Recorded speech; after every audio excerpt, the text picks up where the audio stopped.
both in the red, white and blue. Put your hands together for the roll!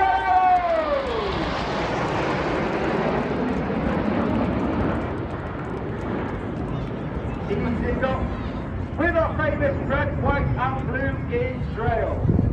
There are three types of spray that you can do: full, rolling or flat base on the cloud base and the airspace. Red one eases up and moves round to the right, which means he started the show rolling. Red one bringing the team in this year is the second year as team leader. Red one at Scunning a John Bond, known as Bondi. Bondi was a former Typhoon pilot and also qualified flag instructor on the Tucano, where he was the Tucano display pilot in 2012. From the right, in our famous 5 and 9, once again, the 2025 Red Arrows.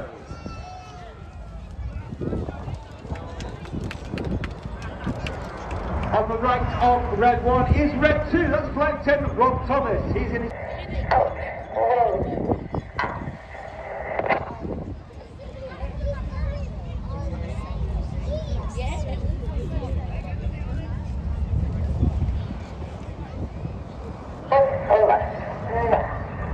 You can hear those commands from red one. They're almost robotic and monotone in his delivery, and that's because we fly our formation by ear rather than by eye, which means the pilots on the outside of the formation are putting their input in just a little bit earlier than those on the inside, so the whole formation moves out.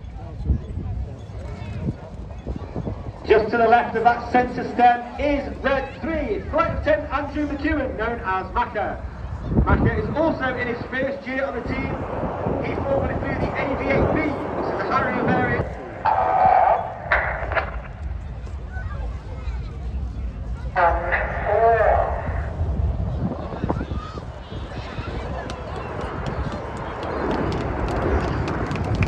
As I said, 11 pilots in the team. Red 11 we've already covered. Myself, red 10. This is my fourth and final year on the team. I'm a former Tornado GR4 pilot. I'm also a former qualified flying instructor. On the uppermost right-hand side, all the way at the back, is red 4. Working extremely hard all the way back there, because we take all our formation references from red 1 and not next.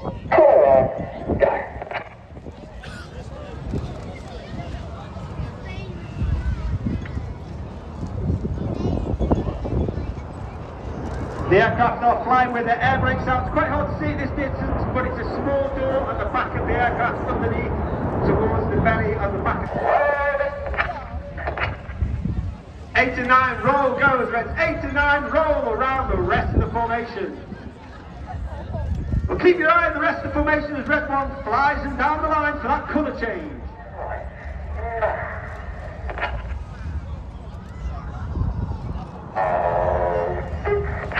Of course, Red Arrow's famous for red, white and blue, and that red, white and blue is only capable due to the smoke bomb under the belly of the aeroplane.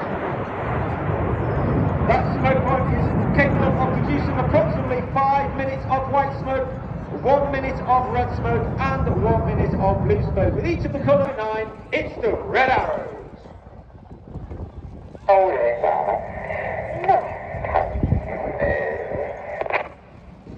As we go into the second half, we start with the same way we did last year. It became so popular. This is the 5-4 split.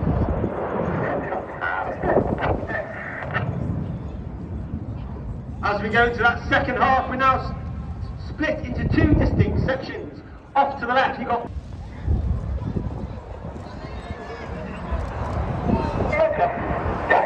As Dusty. Dusty is in his second year on the team. He's originally from Zimbabwe. He flew the Typhoon with 11 Squadron. He was also on the Test and Evaluation Squadron, 41 Squadron, as well as being an instructor on the Operational Conversion Unit. The Hannah Break.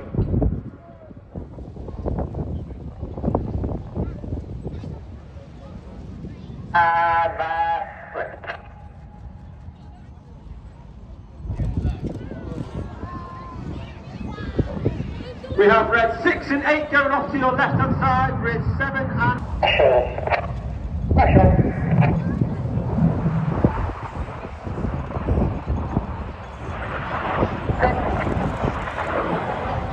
Red 8 and 9 go up and over to complete the roller to crowd right 45. Well, coming in from the left-hand side, you're looking for Red 9.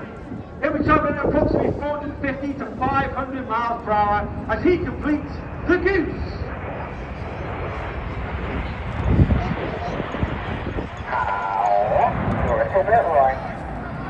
Red 9 is Flight Lieutenant Ollie Suckling. Ollie is in his third year on the team, a former Tornado 204 pilot and also a former qualified flying instructor. Ollie, he got the right way.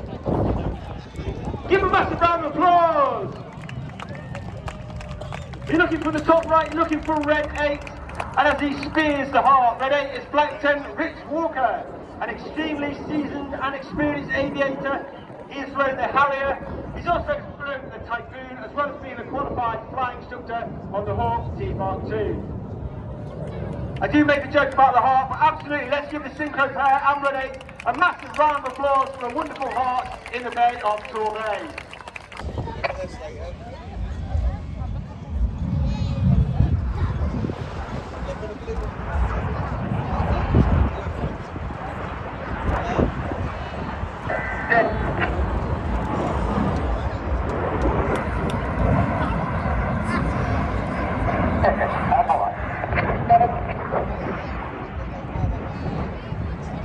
As the synchro pair leave, 8 and 9 roll around them in the corkscrew.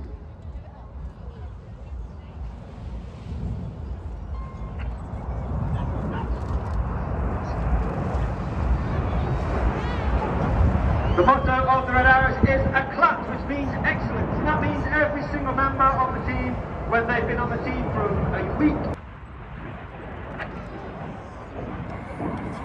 Each aircraft now pulling up to 5-6G, working hard against that G-force, working hard against that G-pants.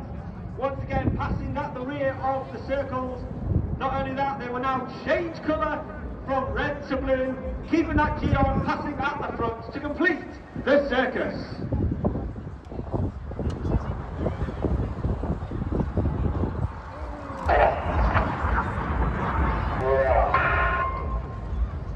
Once again, that white smoke comes on, the colour smoke comes on as Red 1 barrel rolls Enid around in a barrel roll, leaving a snake-like smoke trail in the sky in the first half of the manoeuvre, called the Serpent.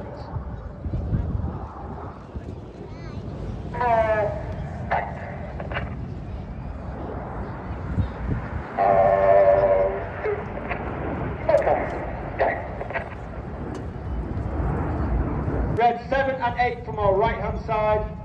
This is the first of our new manoeuvres this year. Red 6 and 9 inverted in the chainsaw. Red 6 and 9 working extremely hard. Clear go as Reds 4 and 5 roll to the outside in one of the hardest manoeuvres for our new pilots to master each year. This is rollbacks.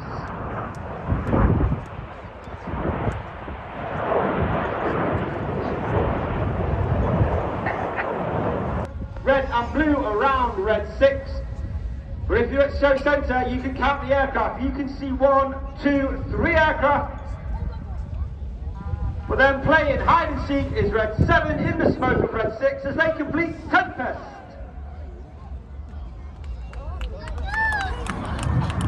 Once again, 7 and 6 off 7.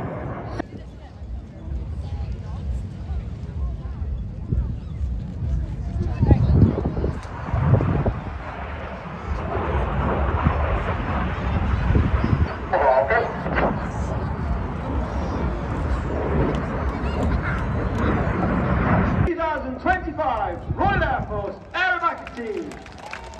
It's the Red Arrows!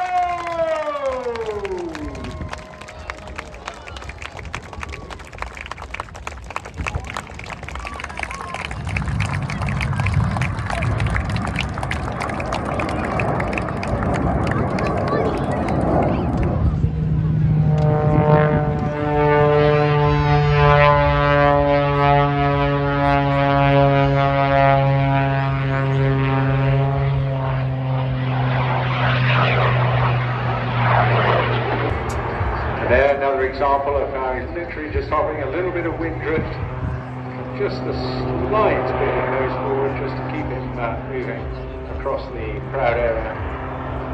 But the easily holding it in the sky with all the available power that he has.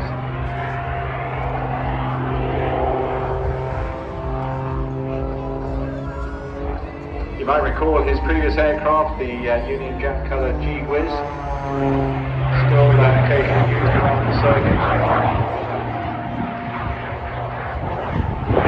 Major difference with this aircraft, the wing design really is quite unique. It's got massive ailerons and a lot more wing area going into a huge roll rate, and also really good slow speed handling, or in this case no speed handling. A little bit of gyroscopic effect there as he's literally holding it on those 3 thrust devices, the engine and the 2 little mini jets. High on the top of those wings for Kirsten and Emma, who are literally now facing winds of 150 miles an hour as they pull up, pulling that G-force, hanging upside down on the top of the wing, going through a loop. Yes, ladies and gentlemen, please welcome the Wingwalkers.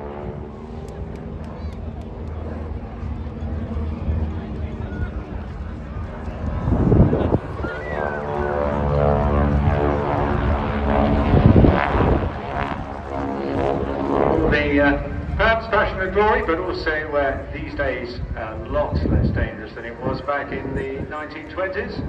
Diving down now, let's just drop into the cockpit. And there's fantastic stuff. Brilliant photographic display team this as well. Beautifully coloured aircraft. The Stearman's not your average Stearman engine, that's 450 horsepower. And, you'll hear the tips on that go almost supersonic when you hear that. Back on again, once again, this all environmentally friendly baby oil.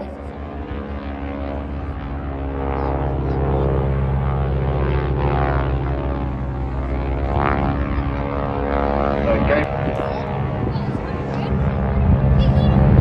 First Lady Wingwalker had an extraordinary name of Ethel Dare, and alongside Ormond Locklear, they. So we'll tune in, find out if they're going to be diving down, picking up one more speed for the next one. 150 mile an hour or so winds in their faces. Let's tune in.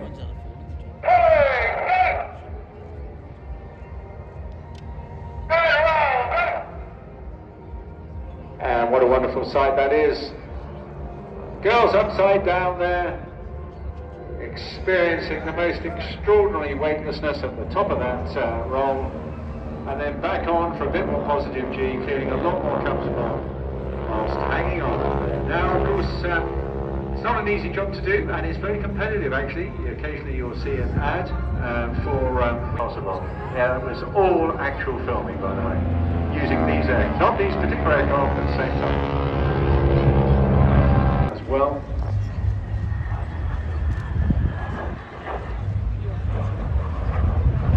Classic Viper sound, for those of you that into various noises of jets. This one a very distinctive sound.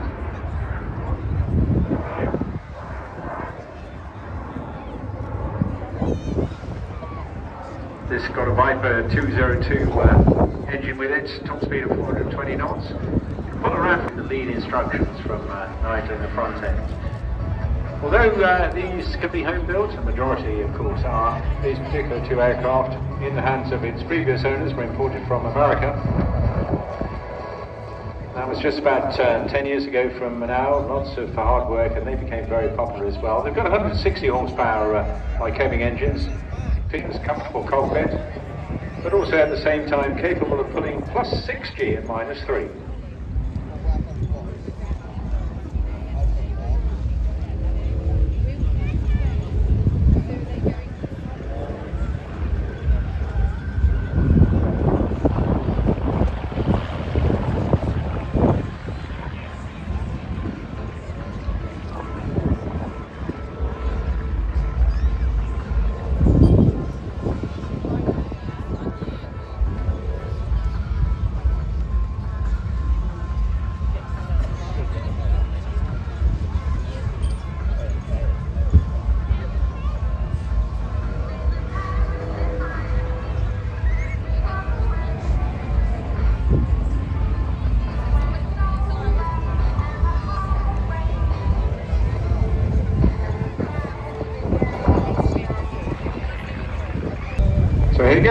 final manoeuvre from the Firebirds, the Heart.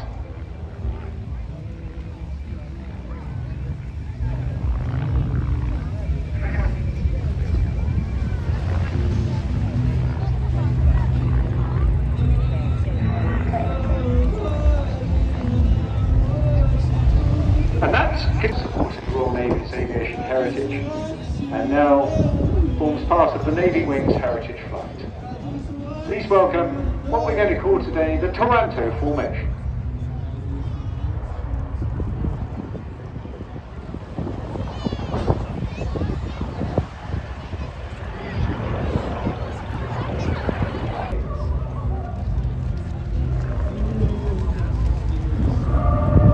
None of the modern day sensors, of course, on the old string bag.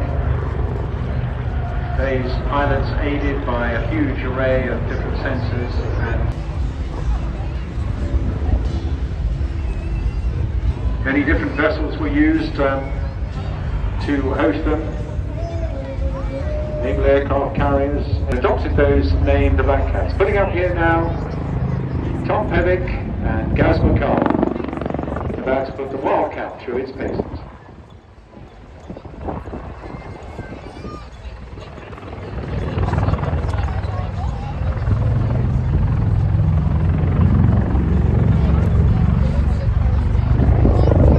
The term Black Cat stays derived from the linked Wildcat emblem of 702 Naval Air Squadron, but it's also in the flying that she is now undertaking. Really dynamic, totally engrossing and mesmerizing, going through all sorts of physical pressures in the cockpit as well.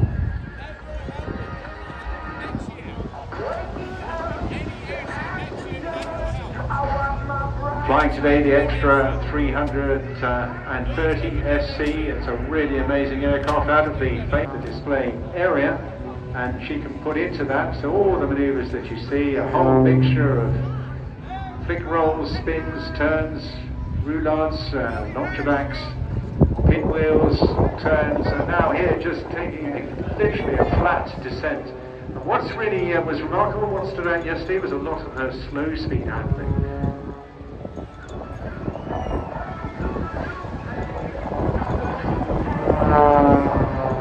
Easily withstanding up to 10 G, which your body really can't go beyond, but the aircraft certainly can. It's unbelievably strong aircraft this, constructed from steel tubing, carbon fibre, wood and a carbon Kevlar wing skin.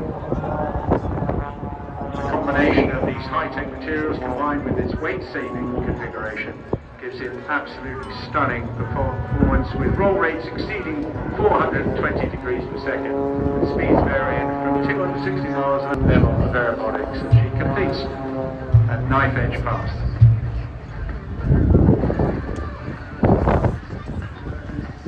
The world changed, however, and so did the Red Bull.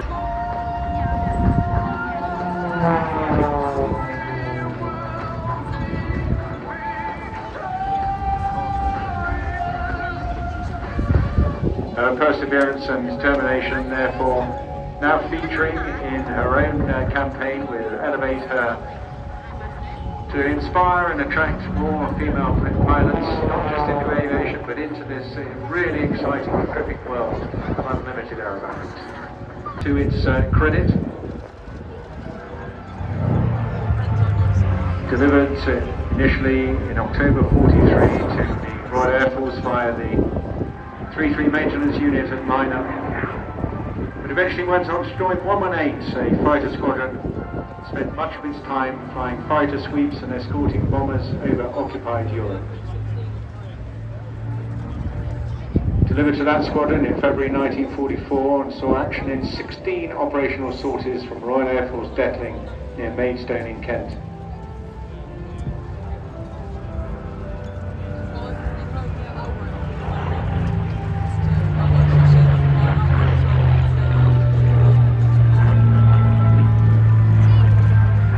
Designed as initially as a short-range, high-performance interceptor, pushing the design of its elliptical wing to the thinnest possible cross-section to increase the highest speed available, definitely outpacing the likes of the Hurricane, which bore the brunt, of course, of most of the Battle of Britain.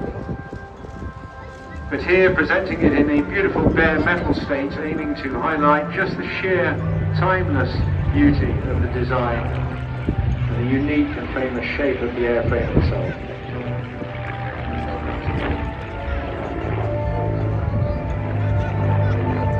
It's well known for the 104 airplanes.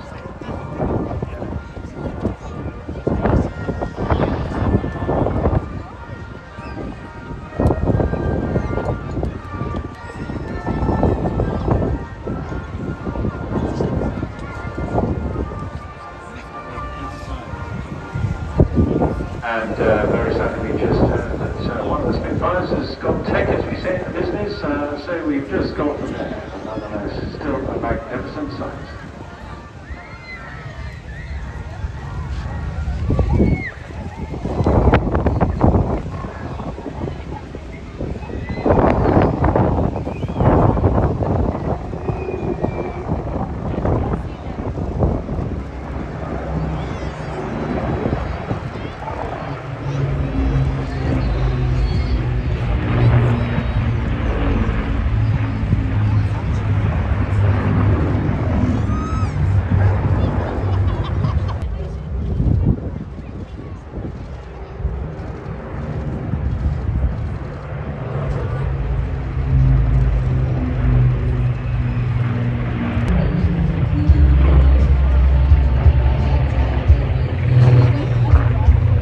This aircraft, thought to have been built at Reading, delivered to Southampton in May 1944, used initially for tests and didn't serve operationally, but the future of our country. We salute them.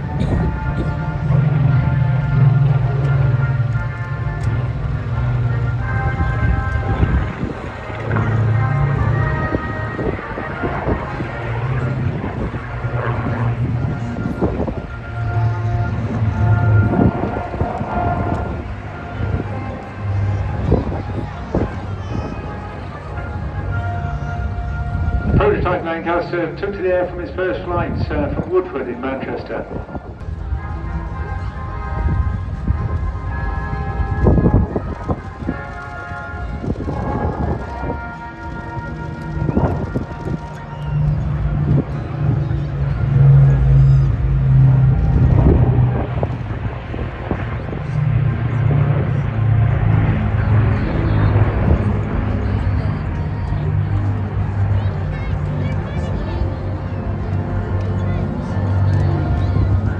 Well over 7,300 Lancasters were built between 1941 and 46. 3,000 or so were lost on operations and in various write-offs. Lancaster entered the battle. They managed to shoot down 1,800 enemy aircraft. The average age of the pilots just 22. The average life expectancy just 4 weeks.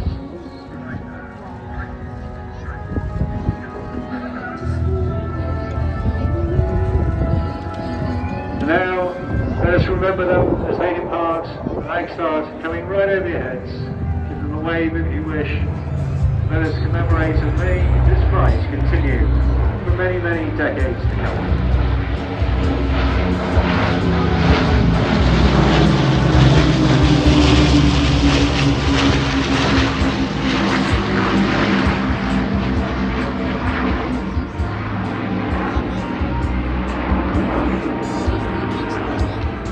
And a terrific bunch of guys they are. Supporting Sid, we've got Pete Wells at number 2, Mark Southern at number 3, Gerald Williams at number 4, Russ Eatwell at 5th place, and as I just mentioned, Paul flying number 6. Coming around now for their big underside pass.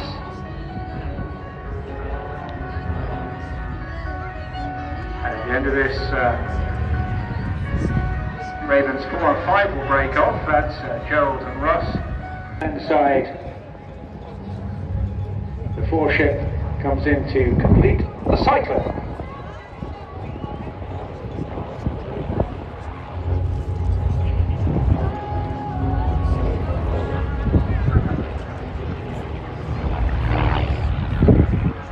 Now come in, 4 and 5 will chase the formation down.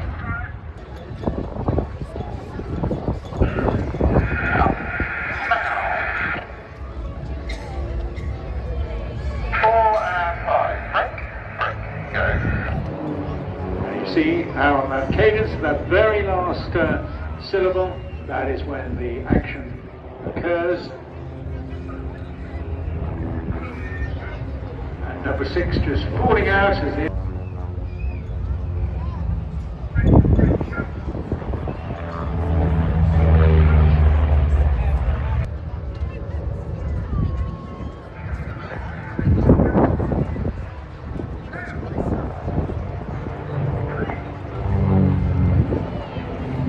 again, an absolutely graceful manoeuvre, really lovely to watch.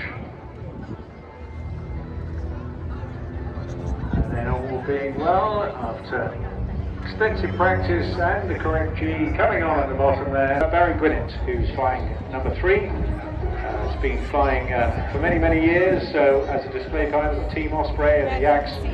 So keep your eyes peeled now as they get all 6 aircraft back in line for the Twizzles.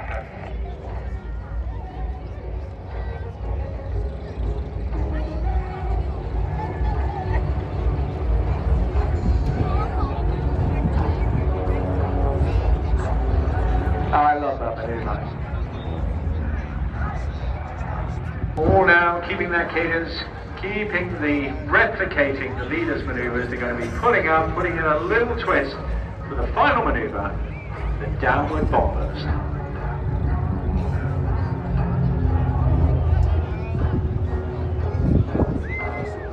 Here we come, great camera shot coming up. And that, ladies and gentlemen, is Team Raven. He's not displaying, he's teaching the next generation of frontline Typhoon pilots how to fly and, more importantly, fight the aircraft. He has, of course, like so many others at Conisbee, contributed to the primary task of defending UK sovereign airspace on QRA duties, which every member of the display team has done. Here it is, the Typhoon.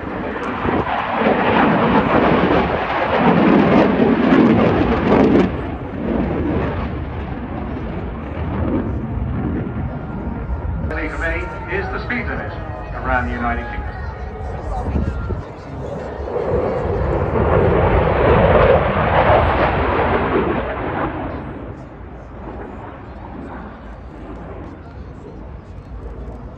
Executing a massive loop air axe at the top, around about 40,000 feet. All the way back down.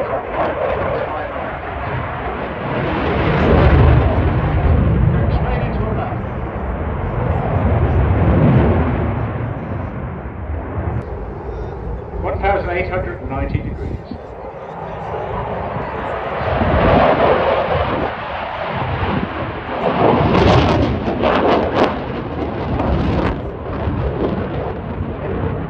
Going into an easy, slower speed back.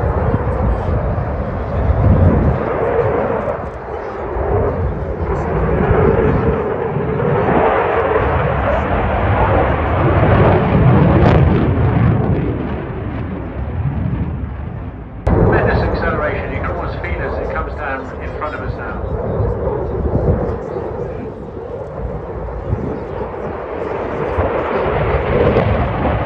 Braking another 9G, washing away the speed, but also just pulling the throttle back a little bit so that he doesn't exceed our speed limit itself.